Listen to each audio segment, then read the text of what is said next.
WF representing Palace, so let's tell you about Palace. Welcome to the Crystal Palace fan cams at home to Bournemouth. The game was 0-0. JC, what were your overall thoughts of the game? My overall thoughts of the game was I'm very happy that I've spent the time to come to the game this evening. You sure? It was a riveting game. I probably had more fun in the pub before the game, let's be real.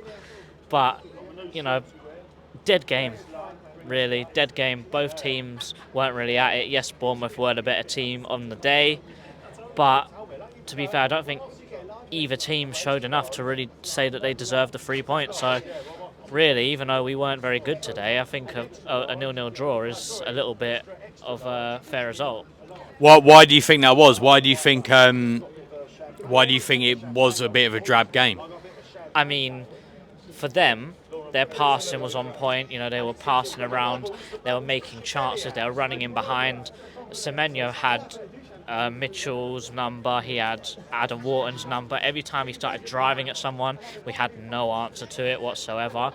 But when they actually got into the danger areas, they never actually took enough shots, in my opinion, to actually really threaten Henderson. Henderson only had 4 shots on target, but I remember every single one of them just being rollers straight towards him or headers that had no power behind it.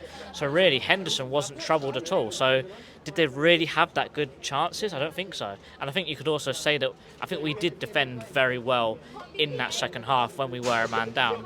I think there's a huge part to play that Lerma had a really good game when he came on. Yeah. And I think Will Hughes, Adam Wharton, and even Ismail Assar, they did their defensive duties really well. So I feel like it was one of those games where they didn't attack enough to deserve a goal, but I feel like we did defend well enough to have a clean sheet by the end of it. So I feel like in that context it is a bit of a fair game. And that's just completely excluding the referee. So that segues us very nicely. What were your thoughts on maybe the referee's decisions? I mean, it's one of those ones where consistency is key. But consistency is the one thing that every single Premier League fan is complaining about when it comes to the officiating. It's the same thing with the on-field, it's the same thing with the VAR. It's always inconsistency.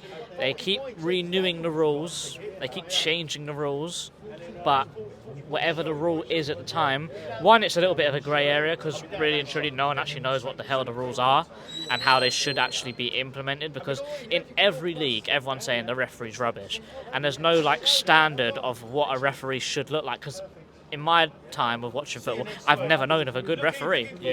Really. So Gianluigi Collina, actually no, he's a bit before your time, but I'm a 2000, so I've got no idea. Before your time. Yeah.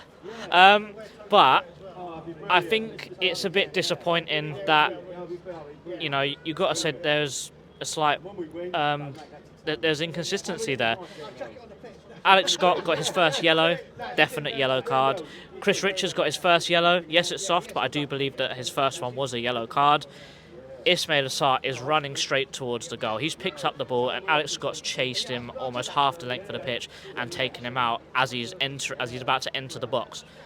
The free kick was taken on the edge of the box, so it was a shooting opportunity. That is a second yellow by the letter of the law. No second yellow. However, with Richards, he hardly did anything, made a meal of it, as you do, but they got the foul and he gave the yellow card instantly. You said it perfectly.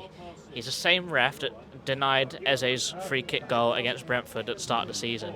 He didn't take time to think about what actually happened in the context of the game, that Richards didn't actually do that much to deserve that second yellow card.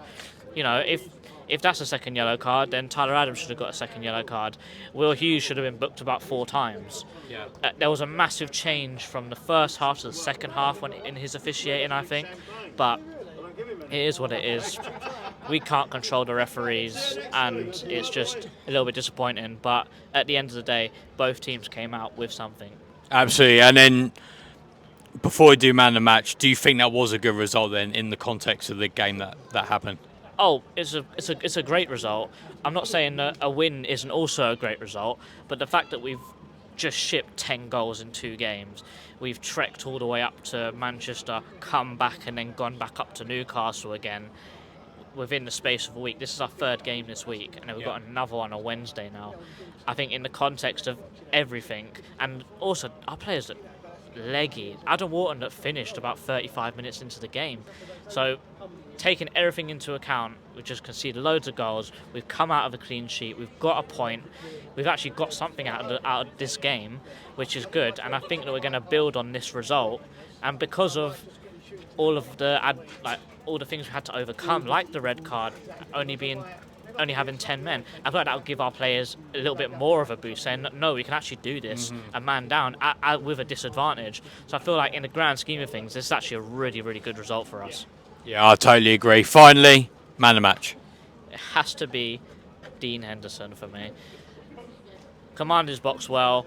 The only person that I think didn't really have that bad of a game and did everything he needed to. Didn't have a great game because they didn't really shoot at him. Yeah. So for the fact that he caught well, commanded his box well, Dean Henderson for me. Yeah, that's fair enough. Big up JC and up the Palace.